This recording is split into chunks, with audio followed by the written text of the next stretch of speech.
kita akan menarik rem darurat. Yang itu artinya kita terpaksa kembali menerapkan pembatasan sosial berskala besar seperti pada masa awal pandemi dulu.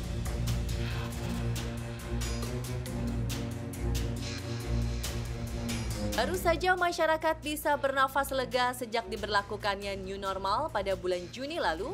Rabu 9 September 2020, Gubernur DKI Jakarta Anies Baswedan menetapkan putusan untuk menarik rem darurat dengan menerapkan kembali pembatasan sosial berskala besar atau PSBB total pada hari Senin 14 September 2020.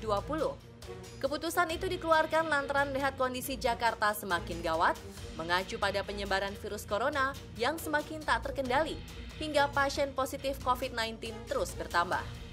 Tentu ada yang setuju dan tidak setuju dengan keputusan tersebut.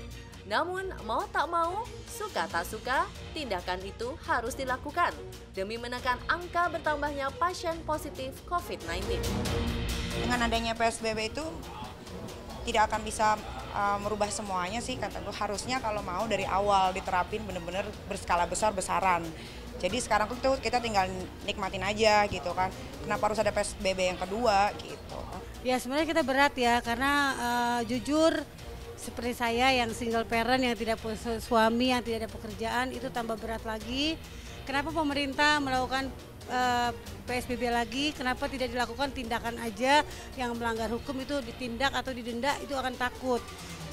Dari segi perekonomian, dari segi sosial, semua ini dampaknya udah luar biasa. Bukan hanya kita di bidang entertain, tapi semuanya. Bagi yang punya restoran besar juga banyak yang karyawan di PHK, banyak sekali. Kita ini mau ini semua cepat selesai, kita berdoa, kita sama-sama mematuhi aturan dari pemerintah yang sudah dianjurkan oleh pemerintah. Jadi kita jangan langgar gitu.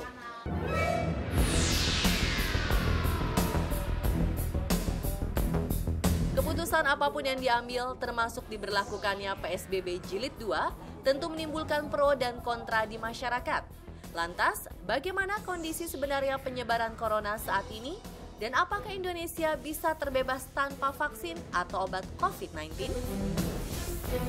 Semuanya ini kalau sudah ketemu obat atau ketemu vaksinnya, kita sudah mulai tenang gitu ya. Memang polemik itu terjadi, tapi kan kita terus melangkah. Kita jangan hanya berpolemik tapi tidak ngasilin apa-apa. Untuk sementara yang vaksin memang kita menunggu, kita kerjasama ya dengan Eijkman.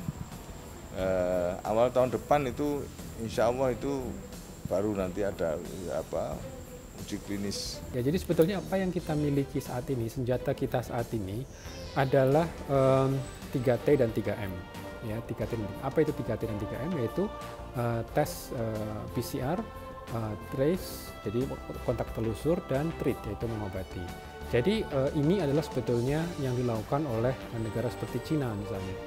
Mereka sudah bisa mulai mengendalikan wabah tanpa vaksin. Ya. Memang sekarang mereka mengembangkan vaksin, tetapi sebetulnya diperuntukkan untuk banyak sekali negara yang memang masih berjuang untuk mengendalikan COVID-19 ini. Nah, artinya apa?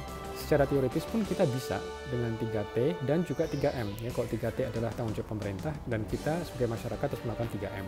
Ya, jaga jarak, pakai masker, tidak banyak bicara, ya, cuci tangan. Itu semua harus dilakukan secara bersamaan. Sebagian besar perekonomian negeri secara bertahap mulai berangsur pulih belakangan ini. Tetap menerapkan protokol kesehatan untuk mencegah terjadinya penyebaran, kebijakan PSBB Jilid 2 tak dipungkiri berdampak pada proses pemulihan. Hal ini disebabkan karena semua indikator pembalikan ekonomi akan berubah lagi menjadi negatif pasca PSBB Jilid 2 ditetapkan. Benarkah demikian? Penerapan kembali PSBB di Jakarta tentu saja akan mengganggu proses pemulihan ekonomi Indonesia, mengingat Jakarta menyumbang hampir 20% dari ekonomi Indonesia. Sektor-sektor seperti sektor perdagangan, transportasi, jasa, dan manufaktur, terutama yang berhubungan dengan pergerakan manusia akan kembali berdampak seperti yang kita lihat di kuartal 2. Sudah hampir sepekan PSBB Jilid 2 diberlakukan. Hal ini tak dipungkiri membuat sebagian besar masyarakat ketar-ketir dan menimbulkan polemik tersendiri. Terlebih imbas perekonomian yang kian melemah terasa begitu besar, terutama bagi para pelaku usaha. Hukum alam aja lah. Kalau kita ditutup tapi diperbaiki semuanya, semua dapat kesenjangan, kesejahteraan, itu enak, no problem. Karena negara kita juga nggak kuat, belum siap.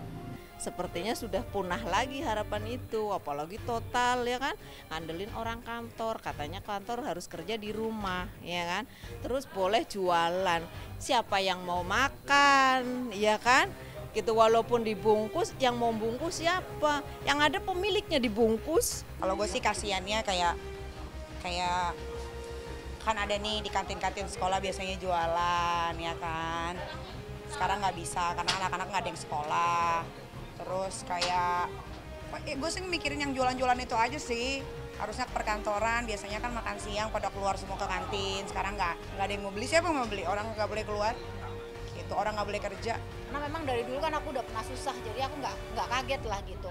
Jadi ya walaupun ada usaha yang lain juga BEP-nya pada saat aku baru buka restoran, pada saat aku buka tempat makan dan lain-lain, itu kan BEP-nya belum balik karena aku baru bangun itu 2 tahun yang lalu. Sekarang kena PSBB ya wes tutup lah gitu. Terbilang berdampak luas. Lantas, apa harapan selebritis tanah air dan masyarakat dengan adanya penerapan PSBB total kali ini? Semoga corona segera lenyap dari muka bumi ini. Masyarakat di belahan dunia manapun kembali lagi beraktivitas seperti sedia kala. Normal. Semoga sih dengan adanya PSBB ini jadi bisa meminimalisir penyebaran COVID-19. Semoga udah bisa langsung hilang, sehilang-hilangnya deh virus ini biar bisa hidup normal seperti biasa lagi. Karena kayak ngerasa kangen banget yang apa-apa tuh nggak harus pakai masker, terus bisa makan di tempat tanpa harus worry. Harapan saya pemerintah memperhatikan para pengusaha-pengusaha kecil kayak saya gitu kan. Ya itu tadi yang saya bilang, cobalah saya dikasih solusinya seperti apa gitu kan. Jangan cuman bansos-bansos yang sifatnya literan gitu kan. Tapi mungkin saya diperhatikan lah karena memang saya mengandalkan usaha ini untuk kehidupan gitu. Apapun keputusan yang diambil pemerintah sudah pasti yang terbaik bagi masyarakat, meski dirasa pahit oleh sebagian orang. Semoga pandemi ini segera berakhir dan semuanya kembali normal. Kita harapkan dengan adanya kejadian yang jilid 2 ini tetap kita menjadi sebuah pelajaran yang pahit untuk supaya kita harus merenung mengapa ini menjadi berkepanjangan, dan kita kembali ikuti aja lah himbauan dari tenaga kesehatan dan pemerintah. Juga ada Inpres nomor 6 tahun 2020, itu semua kita ikuti. Insya Allah kalau sama-sama kita berjalan beriring, insya Allah kita bisa lalui ini semua dengan baik. Begitu.